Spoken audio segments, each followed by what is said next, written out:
महापालिका निवडणूक संपते न संपते तोपर्यंत राज्य निवडणूक आयोगाने जिल्हा परिषद आणि पंचायत समिती निवडणुकीची घोषणा केली। भाजपला सोलापूरसह राज्यात महापालिका निवडणुकीत मिळालेल्या यशानंतर आता भाजपची गाडी सुसाट आहे। या विजयाचे किंगमेकर पालकमंत्री जयकुमार गोरे आहेत। आता झेडपीच्या निवडणुकीची सूत्रेही त्यांच्याच ताब्यात आहेत। जिल्हा परिषदेच्या निवडणुकीत शरद पवार यांचा राष्ट्रवादी काँग्रेस, अजित पवारांच्या राष्ट्रवादीने युती करण्याचा निर्णय घेतला।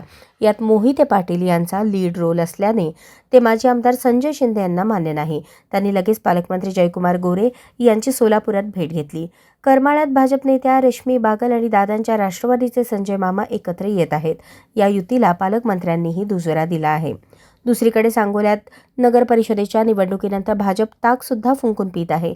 त्यामुळे या तालुक्यात शहाजी बापूंना झेडपी व पंचायत समितीच्या निवडणुकीत सोबत घेण्याचा जवळजवळ निर्णय निश्चित झाल्याची माहिती आहे। शहाजी पाटील यांनी सुद्धा सोलापुरात जयकुमार गोरे यांची भेट घेतली।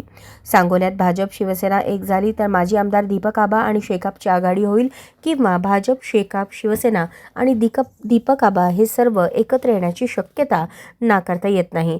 मोहोळ, अक्कलकोट, दक्षिण उत्तरमध्ये तर भाजप कुणासोबत पण जाण्याची शक्यता नाही।